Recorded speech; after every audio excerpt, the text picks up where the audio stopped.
Hello students, आज हम आपको पढ़ाने चल रहे हैं काइनेमेटिक्स का एक टॉपिक है इक्वेशन ऑफ मोशंस। तो इक्वेशन ऑफ मोशंस क्या है? देखिए, न्यूटन ने मोशंस रिलेटेड 3 इक्वेशंस दिए हुए हैं जो कि आप क्लास 9 में भी पढ़ चुके हो, जिसमें से नंबर फर्स्ट है आपका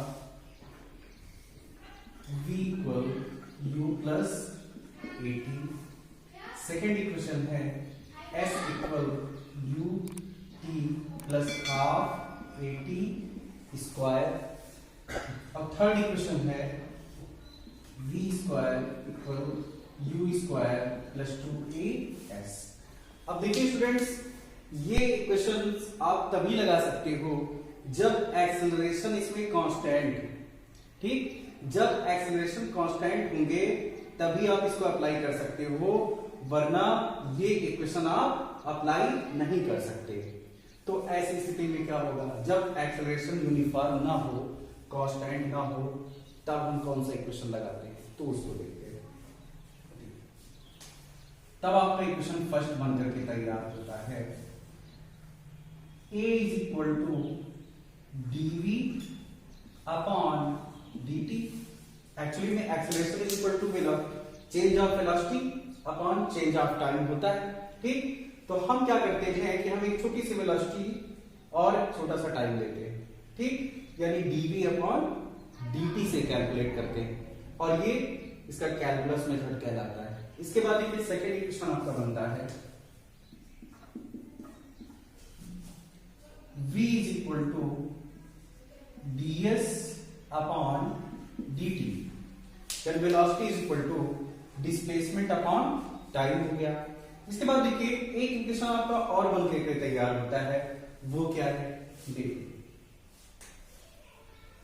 अगर आप देख रहे हो ये equation a is equal to, ठीक, dv upon dt।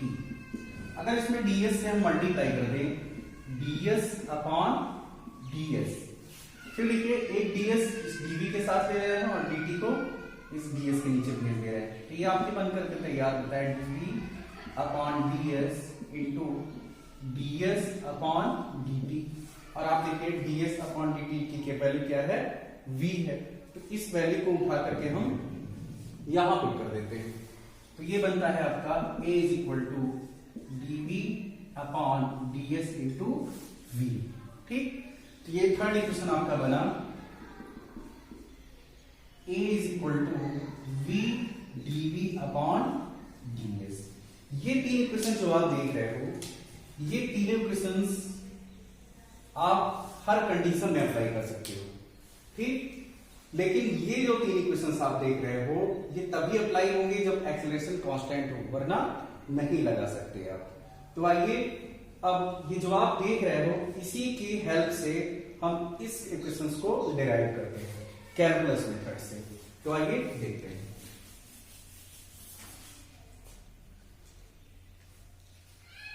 First equation of motion, first equation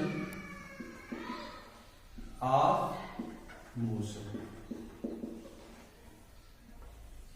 देखिए, derivation of equations based on calculus method. तो देखिए फर्स्ट इक्वेशन तो आप देख ही रहे होंगे, तो फर्स्ट इक्वेशन को प्रूफ करने के लिए हम इस पहले इक्वेशन को, यानी कि इस कैलकुलस का फर्स्ट इक्वेशन लेते हैं। तो देखिए क्या बनता है, a is equal to dv upon dt, ठीक है। dt अपॉन में है, इसको भेजेंगे तो मल्टीप्लाई में जाएगा, तो ये हो जाएगा a dt is equal to dv।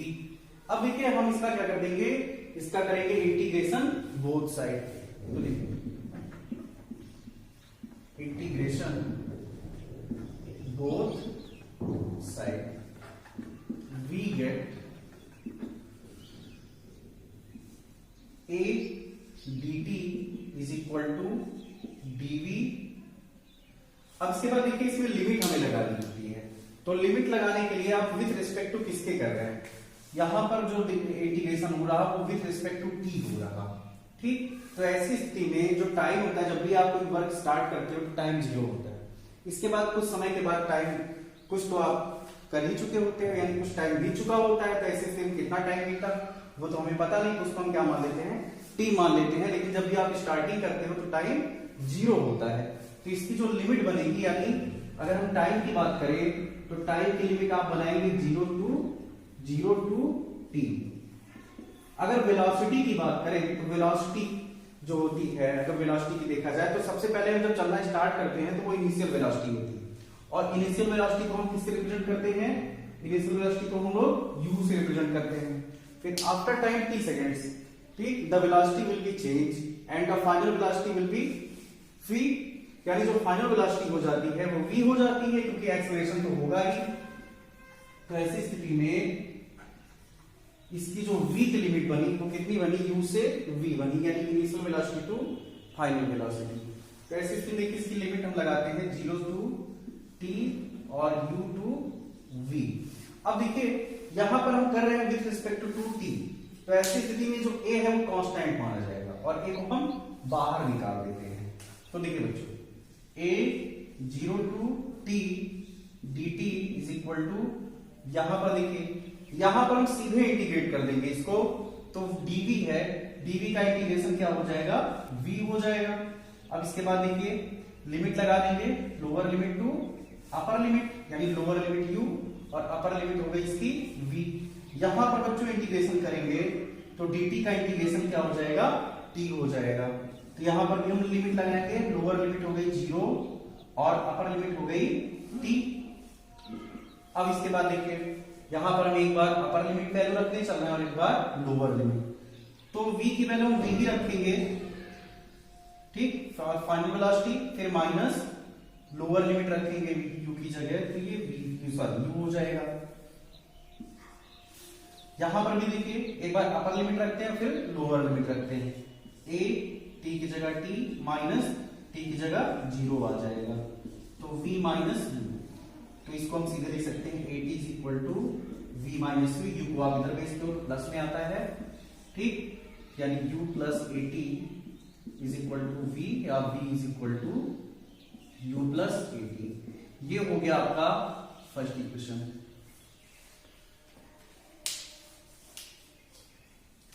देखिए अब आते हैं हम लोग सेकेंड इक्वेशन पे। Second equation of motion. देखिए सेकेंड इक्वेशन ऑफ मोशन को हमें डिराइव करना है, तो उसके लिए हमको लेना पड़ेगा ये सेकेंड इक्वेशन।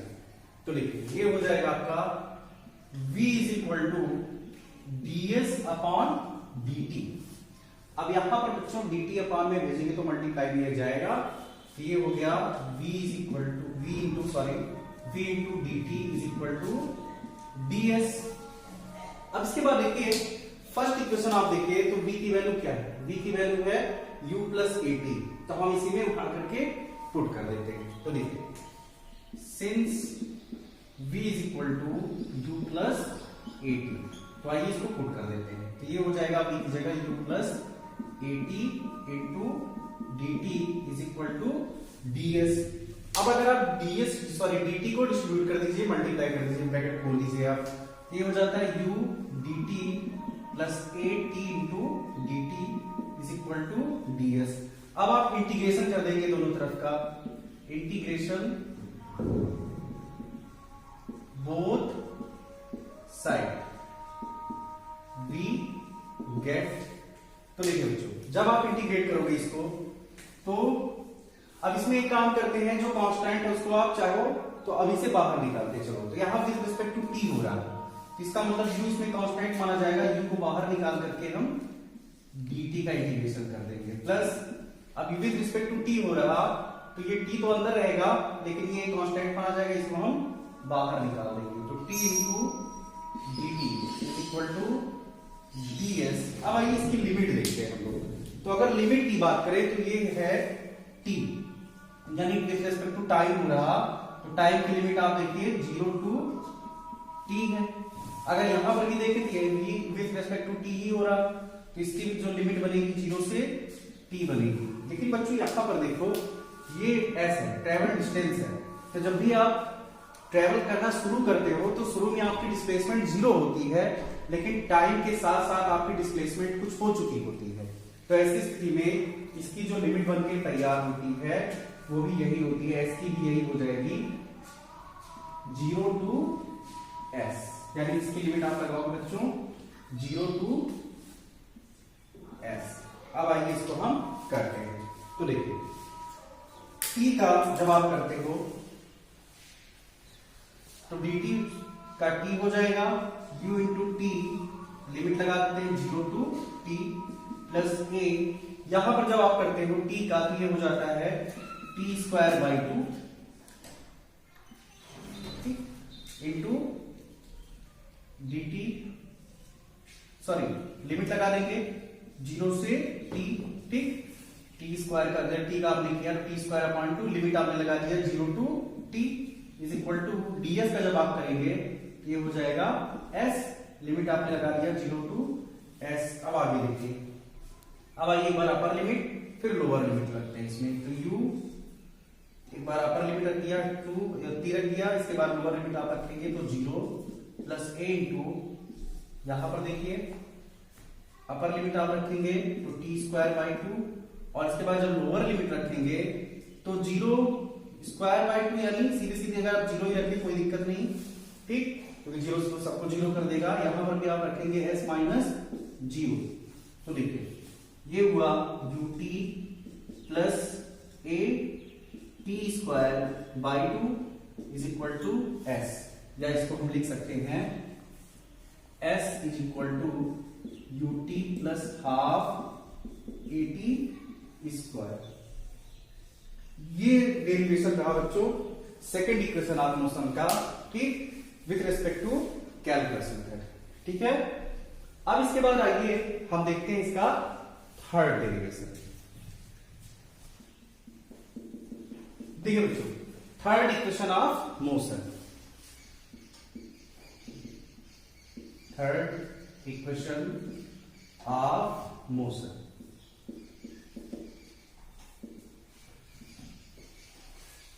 देखिए थर्ड इक्वेशन को प्रूव करने के लिए हम उठाते हैं ये थर्ड इक्वेशन आपका, तो ये हो जाएगा a is equal to v into dv upon ds। अब आप देखिए ये जो ds है ये अपान है, इसको भेजेंगे तो मल्टीप्लाई में जाता है, तो ये हो जाएगा आपका a into ds is equal to v into dv। अब आप क्या करेंगे, इंटीग्रेशन बोथ साइड, दोनों तरफ का इंटीग्रेशन कर देते हो। तो देखिए जब आप इंटीग्रेशन करते हो तो ये विद रिस्पेक्ट टू s होगा, तो ऐसी स्थिति में a कांस्टेंट माना जाएगा, a को आप बाहर निकाल देंगे तो लिख देते हैं हम पहले इंटीग्रेशन बोथ साइड। देखिए a integration ds is equal to integration v into dv। अब चूंकि विद रिस्पेक्ट टू v ही आप वेलोसिटी के रिस्पेक्ट में ही कर रहे हैं, इसलिए वेलोसिटी कांस्टेंट नहीं होगा, ठीक, इसका इंटीग्रेशन होगा। अब आइए इसकी लिमिट की बात करते हैं। तो देखिए बच्चों ये विद रिस्पेक्ट टू s हो रहा, तो s की लिमिट होगी 0 टू s, ये वेलोसिटी। तो ऐसी स्थिति में इसकी लिमिट आप देख रहे हो, वेलोसिटी की लिमिट क्या होती है u टू v, यानी लोअर लिमिट u हो गई और अपर लिमिट v हो गई। तो देखिए आइए इंटीग्रेट कर देते हैं इसको, तो a ds का इंटीग्रेशन आप जान रहे हो क्या हो जाएगा, s हो जाएगा। फिर देखिए आगे इक्वल v का करेंगे बच्चों तो ये हो जाएगा v स्क्वायर बाई 2, इसका इंटीग्रेशन ये हो गया। इसके बाद देखिए लिमिट लगाते हैं u से v। अब आइए सॉरी इसमें भी लिमिट आप लगाएंगे 0 टू s। अब आइए लिमिट्स रखते हैं लोग, एक बार अपर लिमिट फिर lower limit is equal to, अब यहां पर देखिए v की जगह v अपर लिमिट रखेंगे तो v स्क्वायर अपॉन 2 ही रहेगा, माइनस अब हम लोअर लिमिट रखेंगे u की जगह, यानी सॉरी v की जगह क्या हो जाएगा u आ जाएगा, लोअर लिमिट आ जाएगी तो u स्क्वायर बाई 2, ये हो गया as। यहां पर 2 आप लिख देते हो एलसीएम में, तो v square minus u square, 2 देख रहे हो आप डिवाइड में है तो भेजेंगे मल्टीप्लाई में जाएगा, 2as is equal to v square minus u square. u square अगर आप भेजते हो इधर तो ये हो जाता है वी स्क्वायर। इसके बाद देखिए आप क्या कर रहे हो, इसको इधर भेज दे रहे हो, ठीक। डायरेक्ट हम लिख देते हैं V square equal to U square plus 2as। देखिए ये जो आप इक्वेशन देख रहे हो ये हमेशा आपको याद रखना चाहिए, हमेशा आपको याद रखना चाहिए, ठीक। क्योंकि ये हर कंडीशन में अप्लाई हो जाती है, लेकिन ये तभी अप्लाई होगी जब एक्सेलरेशन क्या हो, यूनिफॉर्म हो। जब एक्सेलरेशन यूनिफॉर्म हो, कांस्टेंट हो, बदल ना रहा हो। लेकिन ऐसा संभव है नहीं। कांस्टेंट एक्सेलरेशन पूरे अर्थ क्या पूरे यूनिवर्स में कभी क्रिएट ही नहीं किया जा सकता, ठीक। लेकिन ऐसी स्थिति में हम हर कंडीशन में ये इक्वेशन को अप्लाई कर सकते हैं। ये आपको याद होनी चाहिए। ये रहा आपका थर्ड इक्वेशन का।